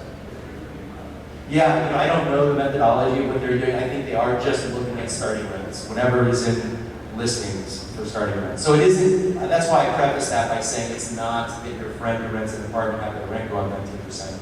But right now, under current state law, rents can go up 10%. It's 5% plus CPI or 10%, whichever is less. So we are getting phone calls in the tenants union from tenants who are saying, can you help me? My rent just went up 10%. I'm sure that's not legal. Can you give me a call back? And unfortunately, we call them back and we say it is legal, but help us with rent control. So I think, for instance, my landlord raises our rent about 4 to 5% every year. It comes out to around $100 a year or something like that she raises the rent on us. And does that consume my entire cost of living adjustment at work? Yes. Is that her right to do that? Yeah, that is. Yeah, it would be. It would be. Yeah, that would still be allowed. So it's what we want to make sure folks understand is that, number one, it's not a tax on all the residents of Pasadena to pay for this. It also doesn't mean that landlords can't raise their rent. It just means that they can't raise their rent in ways that tend to displace tenants. And the eviction protections are equally as important. Well, I'll just conclude with this. We have a county resolution right now that prohibits evictions for no fault, and it expires at the end of the year. And when the Pasadena city moratorium on evictions ended at the end of June, the tenants union just was flooded with people calling saying they had a 60-day notice to vacate, that their landlord intended to do major renovations. Well, there's a number of problems with this. One is that under current law, landlords don't have to pull permits before evicting tenants for major renovations. So they often don't end up doing the renovations, they just evict the tenants and then relist the apartment for more money. And there's nothing to stop anybody from doing that. And then secondly, they often don't do significant renovations, but sometimes they do, right? Sometimes they have maybe plumbing to fix or roofing or something that wouldn't allow the tenants to be able to be safely housed there during the construction. And we had 100 units under 2 corporate landlords who, by the way, don't live in Pasadena or contribute to the economy of Pasadena in any way, except for maybe some business taxes. But they were evicting 100 units full of people, which comes out to around 175, 200 people were being evicted and illegally against the county resolution. So we were successful in helping them write letters to their landlord saying, look, this isn't legal, please rescind this notice. And they were all now finally been rescinded. But they were using tactics like closing the online payment portal. So you have to be out by September 1st, and the tenant is saying, I don't think I do have to be out by September 1st. Well, the landlord went ahead and just closed that online payment portal so they couldn't pay their rent. And they didn't have an address where to put their rent. Like, they didn't even know where to submit their rent. So we did a ton of research through the Secretary of State's and the assessor's files to find the address of the landlord. And we went with these tenants, some of them with a camera rolling, to film them giving a check or a money order to the landlord because it was the only way they could pay their rent. Because if they close the portal and then the tenant doesn't pay their rent, now they can be evicted for not paying their rent. So these are the kinds of loopholes that we're trying to close with this as well. Yeah, so this is great, thank you. I'm a person who's often confused by economics, or easily confused by economics. Join the club. I can imagine that the opposition to this might have, some number of arguments. Yeah. Some of those being economic arguments. I wonder if you could share with us some of the common arguments against rent control, and also, of course, your answers to those arguments. Sure, yeah. The other thing that's important to remember is that rent control is not one thing. It's so many different versions and approaches to rent control. There's a big debate going on in St. Paul, Minnesota right now, for example, around the ballot initiative that was passed there recently. So one of the common arguments against rent control is that it would slow down the production of new housing because developers would not want to build housing where they know that they're going to be subject to rent control. This is a kind of an older argument that used to be more true, but recently really isn't true, especially in California because we have Pasadena, which exempts new construction from rent control. So any developer who says, I don't like rent control because it will slow down production, isn't being totally honest about that, especially in California. Another opposition argument is that it unfairly benefits incumbents. So this is kind of a means testing kind of argument. So rent control is designed to keep people who are safely housed secure in that housing and give them predictable price increases so that they can plan their family budget over the long term. In the same way that homeowners can do that based on what their mortgage is and maybe what interest rates might adjust a little bit. You kind of have an idea where you're at. What sometimes the opponents would say is that, well, let's say that tenant's income improves over the course of time. Let's say they get married and they have another breadwinner in the family, and now they make more money. Now they're benefiting from this low rent and they're never going to move. They're going to just stay there forever. I've sometimes struggled to understand why that's a bad thing. So I'm like, good. Like, this is what often I've started to poll my homeowner friends, and there's a ton of homeowners that support this measure. Would you be able to buy your house on the market today if you had to buy it right now? And most folks couldn't, right? So in a way, they're unfairly benefiting from the increase in the property value. I'm using unfair in quotes because it's sort of comparable to a tenant who can adequately afford their apartment and they now make more money. You know, the other argument about incumbents is that so newcomers will have to pay market rents because we have vacancy decontrol in California and in Costa Hawkins as well. Which means when, I didn't mention this before, when the unit vacates, the landlord can reset the rent to whatever they want. This won't, it can't. There's nothing we can do to stop it. That is a really important point. Again, I feel like we're talking to a very interesting audience. For some of you probably own properties, you probably know more about some of this than some of us, but vacancy decontrol, of course, is when a tenant leaves, the market, the rent that is controlled and possibly low can be reset to the complete market rate. So a rent could literally go from, say, $850 to $2,500. And this measure doesn't actually stop that, it can, because of the statewide law that was passed in 95. Yeah, exactly. Could rent control then create a perverse incentive where a landlord is now incentivized to get that tenant out? Yes. All over the country, all over the world, that is the case. So that's why we can't, you know, sometimes people would say, oh, just focus on eviction protections. Rent control is too hard to pass. Or let's just focus on rent control. We'll get to eviction protections later. And really, a rent increase is a de facto eviction if it's big enough. And vice versa, you can just evict someone and reset the rent. So that's why the two go together. And there are also some anti-harassment provisions in this. You know, it's funny how law works. There could be a law against something that nobody enforces it, it doesn't mean anything. So there are laws against tenant harassment or landlord harassment of tenants, just as there are laws against, I suppose, tenants destroying the property or whatever.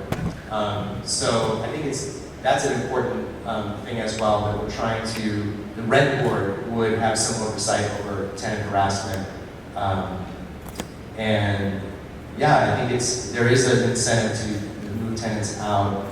The inequality, if you want to put it that way, of newcomers having to pay market rents while people that have been here a while are benefiting from rent control is just a feature of an imperfect tool to manage costs. If we had vacancy decontrol, that wouldn't necessarily be the case. So, yeah. There's nothing stopping that landlord from doing that now without it. That's right. So I do see your point, but it actually can happen now as well. I think, you have a quick question or not? Yes. No, I was just going to say, you have a vacancy period. Yeah, yeah. Really, this is not a big issue unless prices are really going up quickly. Right. And that's pretty rare. It happens. But Well, and I appreciate, yeah. landlords don't want to get rid of tenants if they're paying lower rent, you know. This is something that I appreciate you saying that, because I assume you have a small number of units. So this is the difference between mom and pop landlords, as we sometimes say, and corporate landlords. Corporate landlords often hoard properties and hold them vacant. And for a mom and pop landlord, they just can't get your head around it. Why would you do that? Because it's an investment in the property itself and the appreciation value of that property, and they're trying to hedge their excess income somewhere, and so they just buy. Like in San Francisco and New York City, there are these massive towers that are just mostly vacant. They're like luxury units that rent for like $50,000 a month, and they're mostly empty. There's like a Prince of Dubai that lives in the top level of one of them or something like that. So there are incentives, I think, for landlords, giant corporations like Blackstone and people like that, to just invest in real estate, hoard it, and keep it vacant, which is why there is in San Francisco right now a ballot initiative that they're calling an empty homes tax, or sometimes called a vacancy tax, which is a way to say, okay, if you're going to hold that unit empty, you're going to pay into the social fund of some kind. But for mom and pops, you're right. Like most mom and pop landlords, smaller landlords, 5 to 8 units or less, they live and die by those vacancies. And so if they have a tenant that treats them well and pays their rent, it's like good stuff. You know, our landlord is an individual husband, wife. We see her. We literally see her come around and check on things. If the pool is turning green, I can phone her and say, hey, the pool's turning green. And she comes and sends somebody out and fixes it. You know, it's a really great relationship. But more and more, this is not what's happening in Pasadena. There's, big corporations that are buying the properties, and really, it's an investment to them. The people that live in there are just sort of like asterisks around this spreadsheet. Yeah, and one other thing, and then we'll get to more questions, is our impression of newer corporate landlords in Pasadena and elsewhere is of brand new developments, but there's nothing that stops them, of course, from buying the pre-95 developments as well. So you can have corporate landlords doing properties that should be possibly subject to rent control. Yeah, in fact, this is what we're seeing with these units that are managed by, there are two management companies, Helix being the biggest one, and there, you know, what we do is research. Anytime someone calls in and says, hey, I'm being threatened with eviction, we have tools that we can use to find out who owns that property. It's often hiding behind LLCs, and you can't actually penetrate that. But we were able to find out enough from the assessor's files to see that these 12 buildings in Pasadena had been sold within the last 12 months to this one buyer. So he's going around buying up pre-95, older, like 1978 to like 19, actually some of them were from the 50s, 60s, 70s built in those years. And the reason that they buy them is because they see that it's a leveraged opportunity for them. They can buy it at a bargain-based price, get rid of all the tenants, do a bunch of polishing, polishing it up a little bit, and then re-rent it for market rate rent. And there is value to buildings being improved. That's true. Rent control is, let it deteriorate, and we don't care because the rent is cheap. And that Right. And then I'm going to call on the student. Yeah, is there any handle on how, what percentage of the big corporate residents are in In Pasadena. yeah, Pasadena, that are within the under the 30 years? So it's a great question. She said, do we know how many of these units that are within the rent control coverage period that are owned by corporations, bigger corporations? The answer is we don't know that. And it's a huge problem that we don't know that. And that's why part of this is a rental registry. So once we implement the rental registry, then we'll literally know. Like you could call Jim Wong at the housing department and ask them who are the major players. They don't even know. Like they might be able to pull occupancy permits and cobble together a kind of list, de facto kind of list for some permits and stuff like that. But there's no quick answer to how many units do we have? What are they occupied or are they vacant? Because vacancy rate is also really important. Like if we have a vacancy rate of 2 to 3%, we know we don't have housing in Pasadena for rent, right? Because that's an incredibly low vacancy rate. And then it's like my daughter's 21. She's trying to find an apartment for the first time in her life. And she almost had this back house for like a really reasonable price and went to somebody else, right? Now she's looking for another one. And she's a first-time renter. Her credit score is 0. Because she's never had a credit card, she's never, she's never used credit.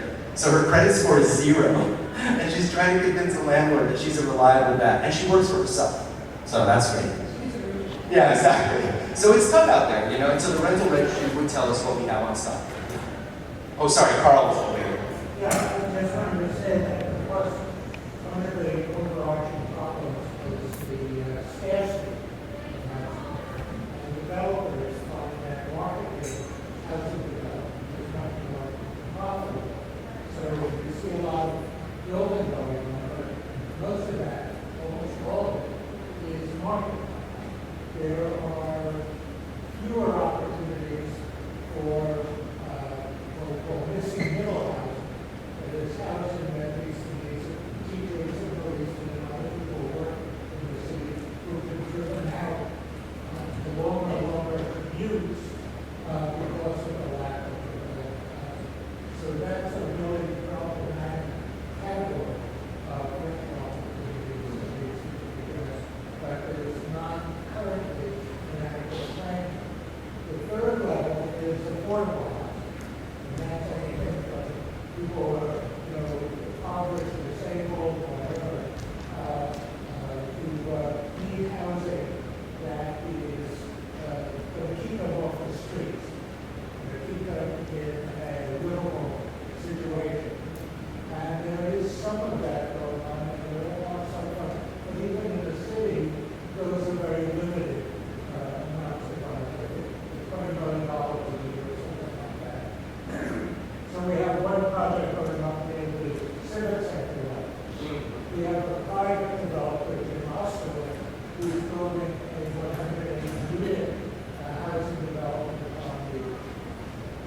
Spire that used to be owned by the Phillips Company, very small apartments, with 400 square feet, all of them have balconies, so they see more.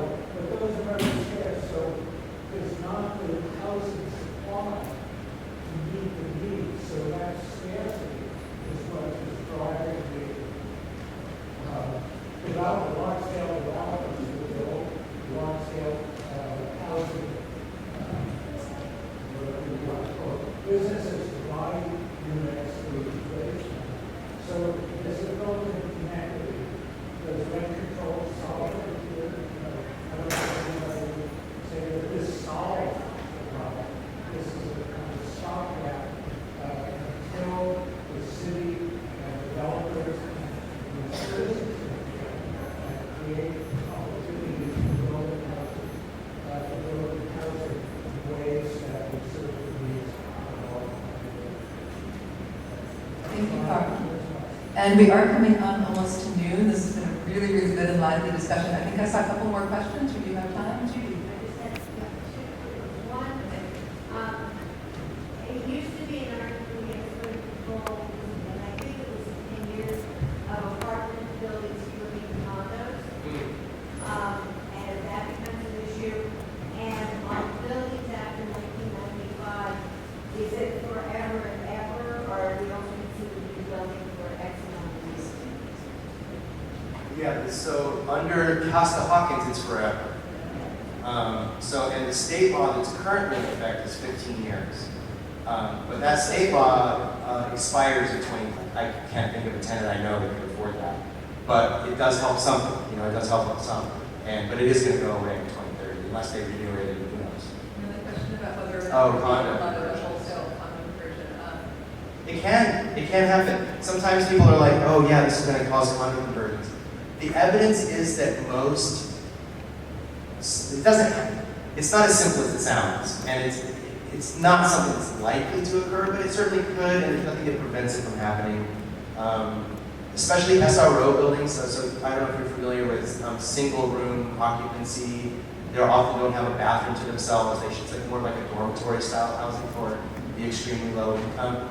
One of the challenges, we've seen a lot of conversions of those in boutique hotels or condos, and there is some legislation at the state level, I think, to slow that down, if not completely eliminate it. But yeah, it could happen.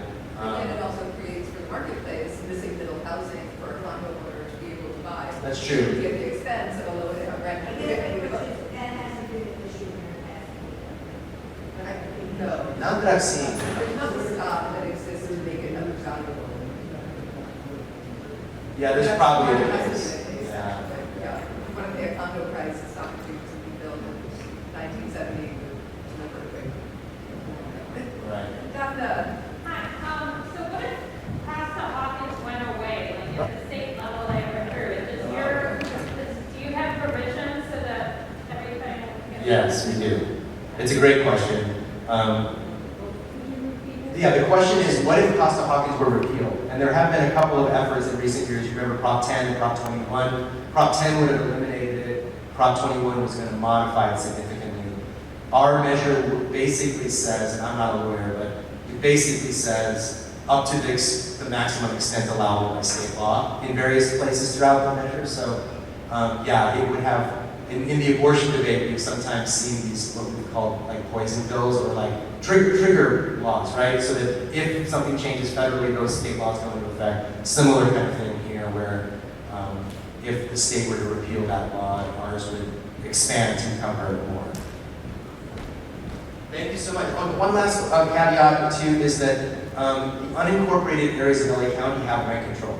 It was passed during the pandemic in the last 2 years. So Altadena, East Pasadena, and the bordering cities around us have it's like CPI, like flat CPI, or 6 or 7%, something like that. It's not as tight as some cities, but they have it. So already our immediate neighbors have. Of course, the city of LA has had rent control since the early 70s or mid 70s. So yeah. Yeah, no. And so Bell Gardens, for instance, just passed an ordinance for rent control. Cudahy is working on, I don't know if you've heard of it. Azusa, yeah, we would like to work with Azusa, Sierra Madre, Pomona passed a rent control law. South Pass is a separate city, yeah, and so it would need to have its own thing. It's a smaller city council, a little bit easier to work. So it tends to be city councils that have 5 council members. You know, often have 2 and 2 and then a swing vote. I find that's just I work statewide on these issues in my day job. So sometimes you're like Santa Barbara, for instance, is trying to swing 1 vote on city council, and they can pass it without having to do all this ballot effort, right? But ours will be a charter amendment, so it won't be able to be reduced or modified by the city council. It would only be able to be, the regulations around it can be changed by the rent board, and the rent board is appointed by the city council. But to drastically alter this would require another ballot. Thank you. So much.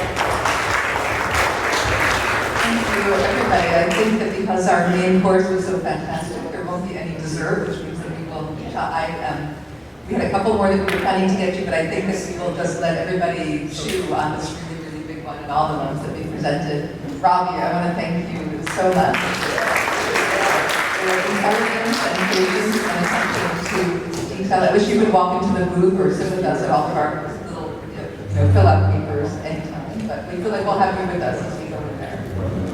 Election day is November 8th. It's easier than ever to vote. I have a feeling that I am looking at a room full of habitual voters, but please encourage everyone in your life to get out there and vote. And thank you so much on behalf of the Social Justice Committee. Great to see all of you.